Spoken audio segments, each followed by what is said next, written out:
જંગલની અંદર મૃગ, ડિયર, મૃગને સુગંધ આવવા માંડી. મૃગે વિચાર કર્યો ક્યાંક સુગંધ આવે છે, ક્યાં હશે? આખા જંગલમાં દોડવા માંડી. આખા જંગલમાં સુગંધ શોધવા પ્રયત્ન કરે. હકીકતમાં સુગંધ હતી એની ડૂંટીમાં જ, એની નાભીમાં કસ્તુરી હતી અને કસ્તુરીની સુવાસ આવતી હતી.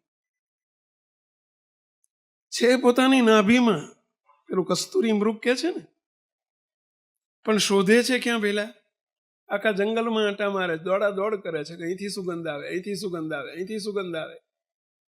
દોડવાની જરૂર નથી, એની નાભીમાં સુગંધ છે.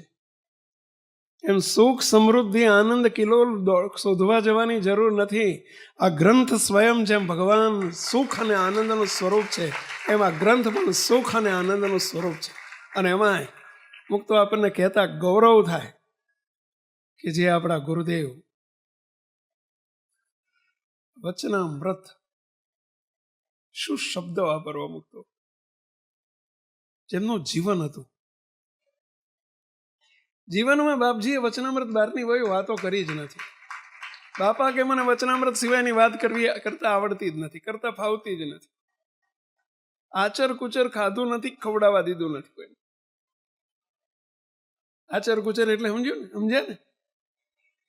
બીજી ત્રીજી ઇધર તિધર હોયથી એક વાત અહીંથી લઈએ ને એક વાત અહીંથી લઈએ ને એક વાત અહીંથી, એ બધી આચર કુચર કહેવાય. આ મેશુબ, હાથ શેરનો મેશુબ. તો હવે શું વળે? 100 ગ્રામ 150 ગ્રામ ઘી નાખેલો લાડુ શું વળે?